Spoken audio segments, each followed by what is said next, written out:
Good morning and Assalamu alaikum students. I hope you all are fine. Today we will be starting our new chapter called electricity. In this chapter we will be discussing about electric current, resistances and many other things. So the first thing which we have is insulators and conductors.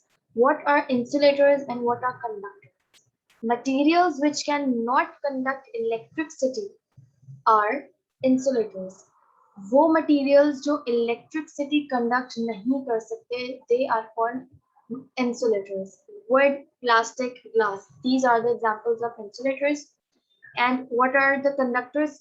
Materials which can conduct electricity, they are conductors. Example, copper, iron, metal ones. How an object can conduct or cannot conduct electricity. एक छोटा सा यहाँ पे point है metallic bonding का. In metallic bonding we have free of electrons. और free of electrons जो है जब एक दूसरे मेटल के साथ या दूसरे अपने जैसे ऑब्जेक्ट के साथ मिक्स होते हैं, इंटरेक्ट करते हैं, तो वो आपस में जो है बॉन्डिंग बनाते हैं. लेकिन if we talk about insulators, उन मटेरियल्स में जो है जैसे वुड है, प्लास्टिक है, दे आर नॉट मेटल्स. उनके अंदर जो है पार्टिकल्स जो है वो टाइटली पैक्ड है. उनके पास कोई फ्री इलेक्ट्रॉन्स नहीं है. There is no free movement of electrons. ठीक है जी. बट इन कंडक्टर्स जो है मोस्टली मेटल्स के बारे में जो हम बात करते हैं तब हम वर्ड यूज करते हैं. मेटल्स में जो है वो मेटालिक बॉन्डिंग होती है जिसकी वजह से they have free electrons in them. इसलिए अगर हम उन्हें जो है किसी भी सर्किट में यूज करें तो we can see the change the movement of charges. So after that we have the Coulomb's law, which is really very important. What is Coulomb's law? मैं यहाँ पे statement read करती हूँ. The magnitude of the electrostatic force between 2-point charges is directly proportional to the product of the magnitude of charges and inversely proportional to the square of the distance between them. इसको explain करने के लिए मैं आपसे एक picture share करती हूँ. I hope my screen is clear and visible to everyone. Here is the picture. I hope it is clear. So in this picture you can see there are two charges. हम लोग जो है यहाँ पे दो charges के साथ बात करेंगे. सबसे पहले लाइन में you can see both of the charges are different. एक positive है और एक negative. हमने जो है ये पढ़ा था कि whenever हमने concept पढ़ा था. चलो concept मैं आपको बता देती हूँ. Like charges, like मतलब जो same है, वो charges जो same है. When like charges come closer, they repel. जब भी like charges आपस में करीब आते हैं वो repulsion की force जो है show करते हैं. And whenever two unlike charges come closer, they show the force of attraction. जब भी कोई unlike charges मतलब दो charges जो दोनों पे अलग अलग charge हो, यानी एक positive हो और एक negative. जब भी एक पॉजिटिव चार्ज नेगेटिव चार्ज के करीब आता है तो दे शो एन एट्रैक्टिव फोर्स. एक एट्रैक्शन फोर्स शो करते हैं. वो दे बोथ जो है वो दोनों चार्जेस जो है आपस में अट्रैक्ट होते हैं. लेकिन अगर हम दो पॉजिटिव चार्जेस जैसे यू कैन सी नीचे के जो दो एग्जांपल्स हैं, दो पॉजिटिव चार्जेस हमने यूज किए हैं. दोनों पॉजिटिव चार्जेस को जब हम करीब लाए तो वो आपस में अट्रैक्ट नहीं हुए, वो जो है आपस में रिपेल हो गए. रिपेल मीन्स वो आपस में दूर चले गए. They do not attract. ऐसी सेम एग्जांपल हमारे पास नेगेटिव चार्जेस के साथ. अगर हम दोनों सेम चार्जेस को साथ लेंगे तो वो रिपल्जन की फोर्स शो करेंगे. आई hope this concept is clear.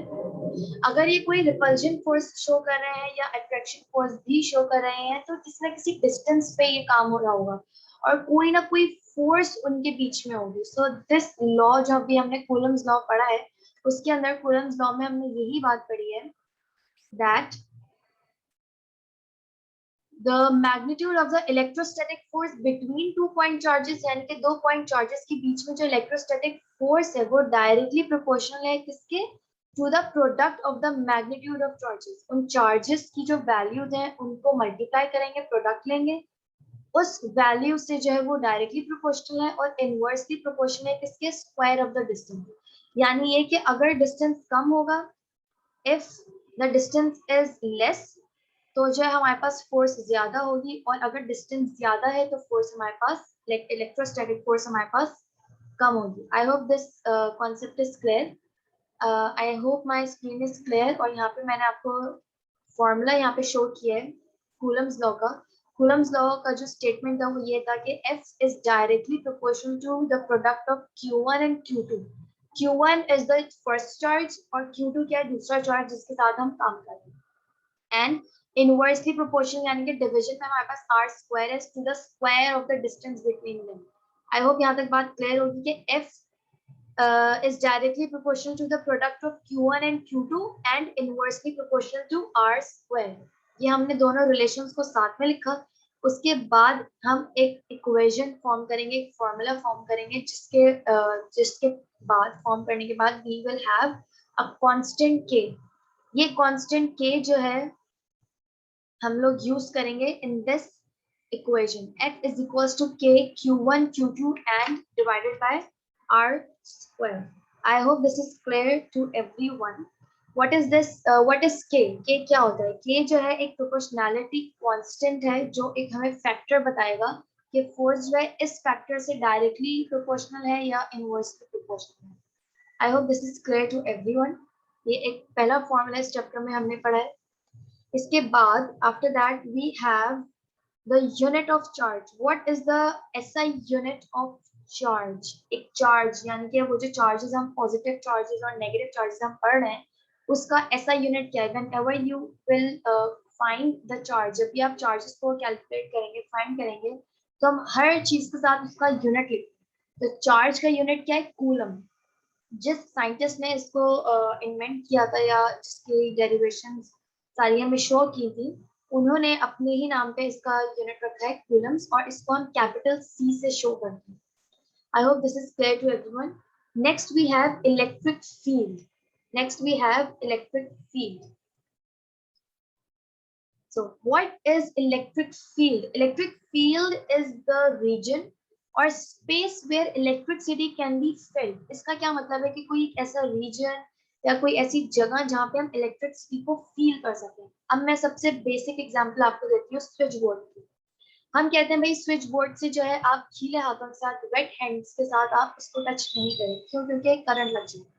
इसका क्या मतलब है कि वी नो के इन लिक्विड्स में या पानी में जो है, वाटर में हमारे पास फ्री मूविंग ऑफ इलेक्ट्रॉन्स होते हैं. वो आपस में पार्टिकल्स जो है वो दूर दूर फ्रीली मूव कर रहे होते हैं.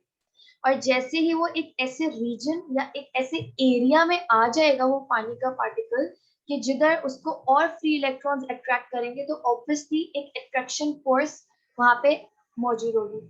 जैसी वो अट्रैक्शन फोर्स मौजूद होगी, हमारा जो गीला हाथ है वो ऑब्वियसली करंट हमें लग जाएगा. So this is the concept. ये जो है एक रीजन, जाहिर सी बात है अगर एक स्विच बोर्ड है वो पूरे कमरे में थोड़ी काम कर रहा है. वो जो है उसका एक स्पेसिफिक एरिया है, एक स्पेसिफिक जगह है जहां तक उसकी लिमिट्स है.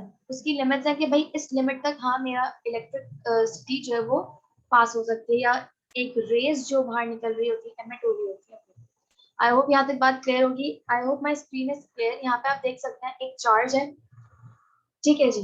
अब ये चार्ज जो है जैसे ही हम एक इलेक्ट्रिक फील्ड में लेकर आएंगे, तो वो एक अट्रैक्शन की फोर्स शो करेगा. लेकिन जब तक वो एक उस इलेक्ट्रिक फील्ड से बाहर रहेगा तो वो कोई मूवमेंट, कोई एक अलग सी चीज शो नहीं करेगी. आई होप यहाँ तक सबको कॉन्सेप्ट क्लियर होगा. What is an electric field? वो जगह, वो एरिया जिधर इलेक्ट्रिसिटी महसूस हो सके, जहाँ पे इलेक्ट्रिसिटी जो है अपना काम कर रही है. Then we have capacitors. What are capacitors? Capacitors की मैं आपको एक पिक्चर शो करती हूँ, फिर I will explain it to you all. I hope my screen is clear. This is the formation or internal structure of capacitor. यहाँ पे दो plates हम use करते हैं. एक नेगेटिव प्लेट होती है और एक पॉजिटिव प्लेट होती है हमारे पास. नेगेटिव प्लेट जो है वो अर्थ से कनेक्टेड होती है. अच्छा, the main concept or the main use of capacitor is to store energy. हम लोग फैंस में कैपेसिटर्स यूज करते हैं. कैपेसिटर्स का काम क्या होता है? वो एनर्जी को स्टोर करता रहता है और जैसे ही उस अप्लायंस को, उस ऑब्जेक्ट को जो है एक एक्स्ट्रा एनर्जी की जरूरत होती है, तो फौरन से कैपेसिटर हमें जो है फौरन से वो कैपेसिटर काम करने लगता है. वो कैपेसिटर अपने अंदर जो स्टोर्ड एनर्जी है उसको यूज करना स्टार्ट हो जाता है. I hope this is clear to you. मैं आपको मेटल ये जो प्लेट्स फॉर्म हुई है, प्लेट्स यहाँ पे समझाती हूँ. एक नेगेटिव प्लेट शो हुई भी है और एक पॉजिटिव प्लेट शो हुई है. नेगेटिव और पॉजिटिव प्लेट्स में जो है एनर्जी कैसे स्टोर होगी कि भाई ऑब्वियसली वी हैव डिस्कस्ड कि नेगेटिव जो है वो पॉजिटिव को अट्रैक्ट करते हैं, तो ऑब्वियसली ये जो प्लेट्स हैं किसी ना किसी डिस्टेंस पे होंगी, और डिस्टेंस पे होंगी तो ऑब्वियसली, और ये हेल्ड हुई है एक स्टैंड, एक इंसुलेटेड स्टैंड से ये पकड़ी हुई होती है, इंसुलेटेड स्टैंड से इनको होल्ड किया हुआ होता है, तो ऑब्वियसली ये आपस में अट्रैक्ट फॉरन से नहीं होंगी क्योंकि स्टैंड से उनको पकड़ा हुआ है। आपस में ये बीच में अपनी एक इतनी ज्यादा स्ट्रॉन्ग फोर्स, ये ज्यादा एनर्जी फॉर्म कर देंगी जिससे हमारे पास जो है एनर्जी इधर इन प्लेट्स के बीच में जमा होती रहेगी या फिर स्टोर होती रहेगी। आई होप यहाँ तक बात क्लियर होगी। इसके बाद हमारे पास एक कॉन्सेप्ट है कि जितने ज्यादा दूर हम इन प्लेट्स को रखेंगे उतने ज्यादा हमारे पास एनर्जी, ऑब्वियसली हमारे पास स्पेस ज्यादा हो जाएगी, जब स्पेस ज्यादा है तो हमारे पास एनर्जी भी ज्यादा स्टोर होगी। उसके बाद हमारे पास ये कॉन्सेप्ट है कि अगर हम लार्ज प्लेट्स यूज करें, अगर प्लेट्स का एरिया ज्यादा है तो तब भी हमारे पास ऑब्वियसली फिर चार्जेस भी ज्यादा होंगे, जब चार्जेस ज्यादा होंगे तो हमारे पास एनर्जी भी ज्यादा स्टोर होगी। So this was the small concept of capacitor. Capacitors जो है वो मोस्टली फैंस में और ऐसे अप्लायंसेस में यूज होता है, मोटर्स वगैरह में, जिधर जब वो स्लो डाउन हो जाते हैं तो कैपेसिटर्स हम यूज करते हैं for the extra energy. Okay, so after this यहाँ पे एक कॉन्सेप्ट है, एक फॉर्मूला है for the capacity of capacitor. यहाँ पे बोल रहे हैं कि the charge is directly proportional to V. What is V? V is the voltage of potential difference. इसका मतलब ये कि जितना ज्यादा पोटेंशियल डिफरेंस हमारे पास आ रहा है, यानी कि जितना ज्यादा वोल्टेज हमारे पास पास हो रहा है उतनी ही ज्यादा चार्जेस हमारे पास हैं। ऑब्वियसली जितना ज्यादा वोल्टेज होगा, जितना ज्यादा पोटेंशियल डिफरेंस होगा, ईएमएफ होगा, उतनी ही ज्यादा हमारे पास चार्जेस मौजूद होंगे। अब ये एक रिलेशन इन्होंने हमें बताया कि Q is directly proportional to voltage. Q stands for charge and V stands for voltage. फिर इस रिलेशन को जब हम इक्वेशन में चेंज करेंगे तो हमारे पास क्या आ जाएगा, ये एक इक्वेशन आ जाएगी, और C shows or stands for the constant जो हम हर इक्वेशन में यूज करते हैं for the capacity, capacity of an capacitor. एक कैपेसिटर की कैपेसिटी के लिए हम ये C शो करते हैं। अब इस C को जो है फॉर एग्जांपल आपके पास क्वेश्चन आ गया, आपका चार्जेस गिवन है और वोल्टेज गिवन है और पूछा हुआ है कि इस कैपेसिटर, ये जो कैपेसिटर यूज हुआ है इसकी कैपेसिटी क्या है। So you will use this formula to find out the capacity of a capacitor. I hope this concept is clear to you all. Over here I have an numerical with me. एक numerical है मेरे पास। I hope my screen is clear. एक numerical कर लेते हैं इस capacity of a capacitor का। The potential difference between the parallel plates of a capacitor is 750 volt, यानी कि हमें voltage क्या दे दिया 750। उसके बाद हमें कह रहे हैं कि 0.006 coulombs जो है वो charges उस plate में मौजूद है। Find the capacity of the capacitor. Capacitor की हमें capacity find करनी है। अब capacity कैसे हम find करेंगे? Potential difference हमें formula पता है क्या, Q is equals to CV. Q stands for charge, C stands for capacity and V stands for voltage. हम सिंपल सबसे पहले डेटा बनाएंगे, V वोल्टेज आ गया 750, Q हमारे पास चार्जेस आ गए 0.006। After that we will write the formula Q is equals to CV. Q की जगह उसकी वैल्यू लिख दी, V की जगह उसकी वैल्यू लिख दी, C हमारे पास इधर आ गया। उसके बाद हम 750 को यहाँ डिवाइड करा देंगे, आंसर हमारे पास आ जाएगा 8 फैराड। अच्छा, what is the unit of capacity? Capacity या कैपेसिटर का जो यूनिट है वो है फैराड। ओके, विच जिसको हम कैपिटल F से शो करते हैं। I hope this is clear to you. After that, we have the heading of EMFs, electromotive force. What is an electromotive force? The energy required to drive the charge around the circuit. एक circuit में अगर हम cell लगा रहे हैं या एक battery से हम पूरा सर्किट चला रहे हैं, तो उस बैटरी, वो जो बैटरी हम यूज कर रहे हैं, कितने वोल्टेज की बैटरी यूज कर रहे हैं, दैट इज योर ईएमएफ। वो वोल्टेज जो पूरे सर्किट में मूव हो रहा है, पूरे सर्किट में सर्कुलेट कर रहा है, उसको हम कहते हैं EMF. We have the formula of EMF over here. I hope my screen is clear. EMF is equals to energy supplied divided by charge. ये एक छोटा सा फॉर्मूला है.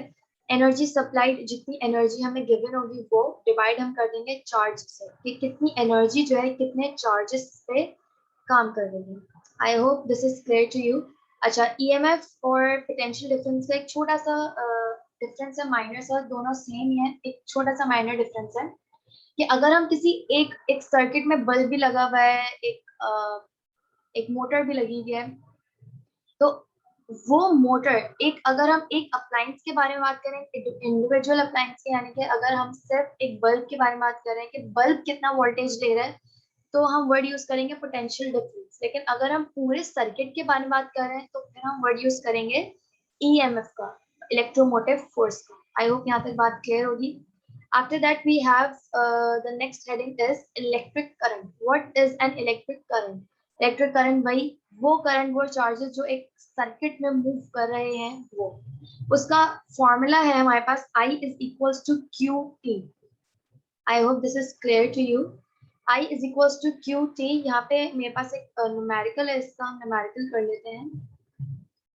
I is equals to QT is the formula to find out the electric current. कैसे a current is passing through a wire, एक wire से current pass हो रहा है, the total charge passing through its cross sectional area is 0.6 coulombs in 10 seconds. यानी 10 second में 0.6 coulombs के charges pass हो रहे हैं.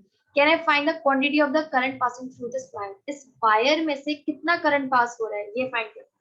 सबसे पहले डेटा बना लेंगे भाई. गिवन क्या है हमारे पास, 0.6 चार्जेस और 10 सेकेंड्स टाइम भी गिवन है. फौरन आपके दिमाग में ये फॉर्मूला क्लिक करना चाहिए कि I is equals to QT. जब भी हम चार्जेस और टाइम के बारे में बात करें और आपसे करंट पूछा हुआ है तो हम लोग ये वाला फॉर्मूला यूज करेंगे. Simple, you will put the values on their places. 0.6 divided by 10, हमारे पास आंसर आ गया 0.06 एम्पेयर्स. एम्पेयर्स लिखना जरूरी है. This is the unit of current, वरना आपके मार्क्स ड्रॉप होंगे. I hope यहाँ तक बात सबको क्लियर होगी. After that we have another heading, Ohm's law. There is a statement and we have two types of circuits, series and parallel. So we will be discussing it in the next video. I hope everything is clear to you all. Thank you.